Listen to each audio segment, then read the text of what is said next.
ഓം നമോ ഭഗവതേ വാസുദേവായ. ഓം നമോ ഭഗവതേ വാതനാഥായ. ഓം നമോ ഭഗവതേ നാരായണായ.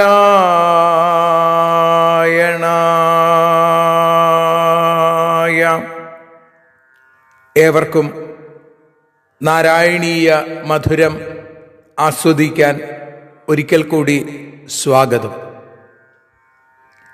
മൂകം കരോതി വാചാലം പങ്കും ലംഘയതേ ഗിരിം യൽകൃപാതമഹം വന്ദേ പരമാനന്ദമാധവം.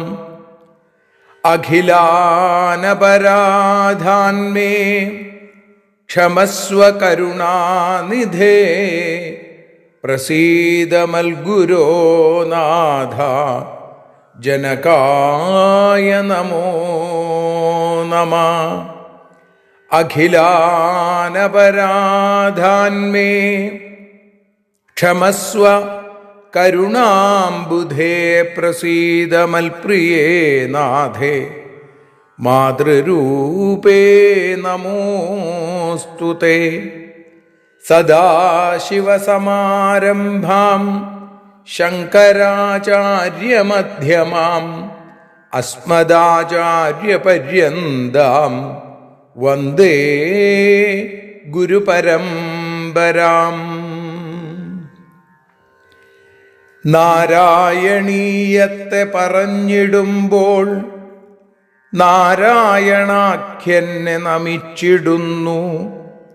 നാരായണൻ വായുപുരത്തിലീശൻ നാവിൽ നിറഞ്ഞെന്നെ തുണച്ചിടേണേ.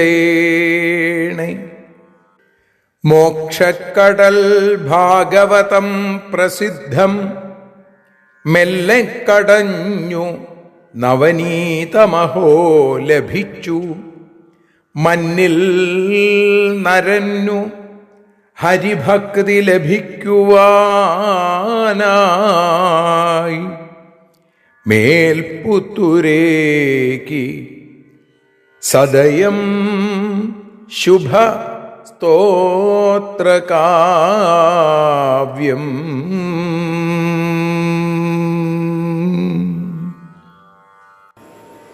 ശ്രീമന്നാരായണീയം നാരായണീയ മധുരമായി ആ മാധുര്യം നാം ആസ്വദിച്ചു തുടങ്ങിയിട്ട് ഇന്ന് 118 ദിവസം.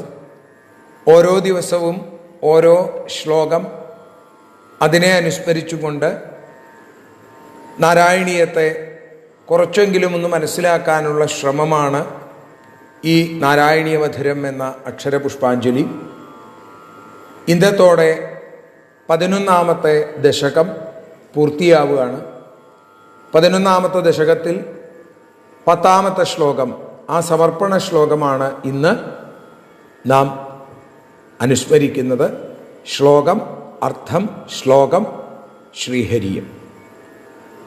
തതോ ജലേശാൽ സദൃശം ഭവന്തം നിശമ്യ ബഭ്രാമ ഗവേഷയം സ്ത്വാം ഭക്തൈകദൃശ്യ സകൃപാനിധേ ത്വം നിരുന്ധി രോഗാൻ മരുദാലയേശ. ഭക്തൈകദൃശ്യ തഥാ ജലേശാൽ ഭവന്തം സദൃശം നിശമ്യ ത്വാം ഗവേഷയൻ ബഭ്രാമ കൃപാനിധേ മരുദാലയേശ ഭക്തൈകദൃശ്യ സ ത്വം രോഗാൻ നിരുന്ധി. തഥാ ജലേശാൽ ഭവന്തം സദൃശം നിശമ്യ. അപ്പോൾ ഇങ്ങനെ പാഞ്ഞു നടക്കുന്നതിനിടയിൽ ജലേശനിൽ നിന്ന്, വരുണനിൽ നിന്ന്, അവിടുത്തെ ആ തനിക്കൊത്തവനാണ് ഭവന്തം സദൃശം നിശമ്യ എന്ന് കേട്ടിട്ട് ത്വാം ഗവേഷയൻ ബഭ്രാമ, അവിടുത്തെ അന്വേഷിച്ചും കൊണ്ട് ഓടി നടന്നു ആര്? ഹിരണ്യാക്ഷൻ. പക്ഷേ കൃപാനിധേ മരുതാലയേശ, ദയാസിന്ധുവായിരിക്കുന്ന കരുണയുടെ കടലായിരിക്കുന്ന ഗുരുവായൂരപ്പ, ഭക്തൈകദൃശ്യ സ ത്വം, ഭക്തന്മാർക്ക് മാത്രം കാണാൻ പറ്റുന്ന ആ അവിടുന്ന് അടിയൻ്റെ രോഗങ്ങളെ തടുക്കണേയെന്ന്. ഹിരണ്യാക്ഷൻ യുദ്ധത്തിന് ഓടി നടക്കുമ്പോൾ വരുണപുരിയിൽ ചെന്നു, ജലത്തിലിറങ്ങി ആ ജലത്തിൽ ആഞ്ഞടിക്കുകയും വരുണനെ പോരിന് വിളിക്കുകയൊക്കെ ചെയ്തു.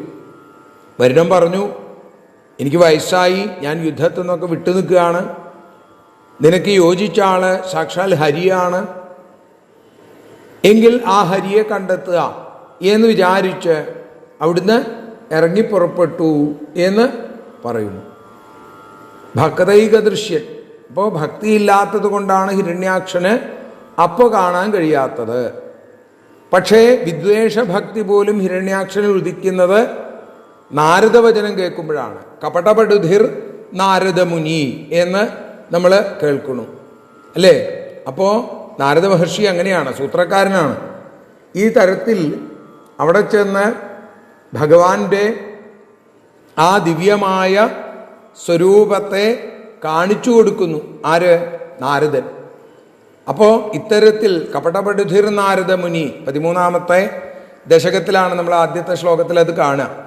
അപ്പോൾ നാരദൻ പറഞ്ഞു കൊടുക്കുമ്പോഴാണ് കാണാൻ സാധിക്കുന്നത്, നാരദനിലൂടെയാണ് കാണാൻ സാധിക്കുന്നത്. അപ്പം നാരദൻ്റെ വാക്ക് കേട്ടാൽ, ഭക്തന്മാരുടെ വാക്ക് കേട്ടാൽ ഭഗവാനെ കാണാൻ സാധിക്കും. അപ്പം ഇതേപോലെ ഹിരണ്യാക്ഷനെ പോലെ അതിഭയങ്കരന്മാരായ രോഗങ്ങൾ, തങ്ങൾക്ക് പറ്റിയ എതിരാളി എവിടെ എന്ന് അന്വേഷിച്ച് നടക്കുന്നുണ്ട്. അങ്ങനെ ഒരു രോഗം എന്നെയും പിടികൂടിയിട്ടുണ്ട്. അപ്പോൾ ഞാൻ ഒരിക്കലും ആ രോഗത്തിന് ചേർന്നവനല്ല. ആ രോഗത്തെ ഇല്ലാതെയാക്കാൻ രാഗലോലനായിരിക്കുന്ന അവിടത്തേക്ക് മാത്രമേ സാധിക്കുള്ളൂ ഗുരുവായൂരപ്പ.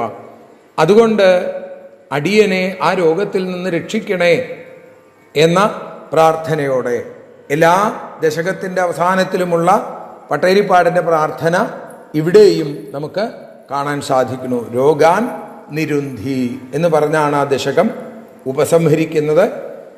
ഇനി ഒരിക്കൽ കൂടി ആ ശ്ലോകം, പിന്നീട് അതിൻ്റെ ഭാഷാഗാനമായ ശ്രീഹരിയം.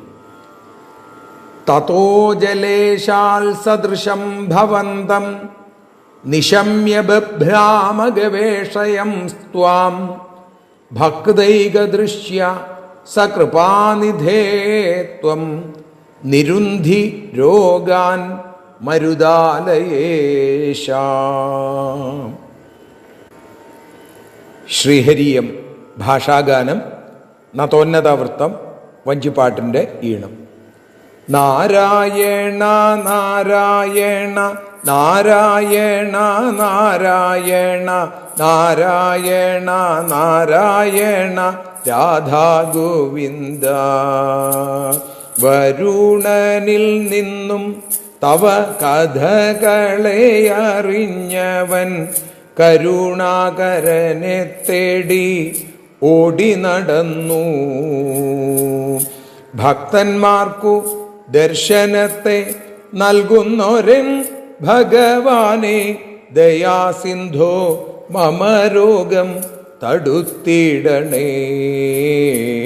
ദയാസിന്ധോ മമ രോഗം തടുത്തിടണേ. നാരായണ നാരായണ നാരായണ നാരായണ നാരായണ നാരായണ രാധാ ഗോവിന്ദ. നാരായണ നാരായണ കൃഷ്ണ മുകുന്ദ.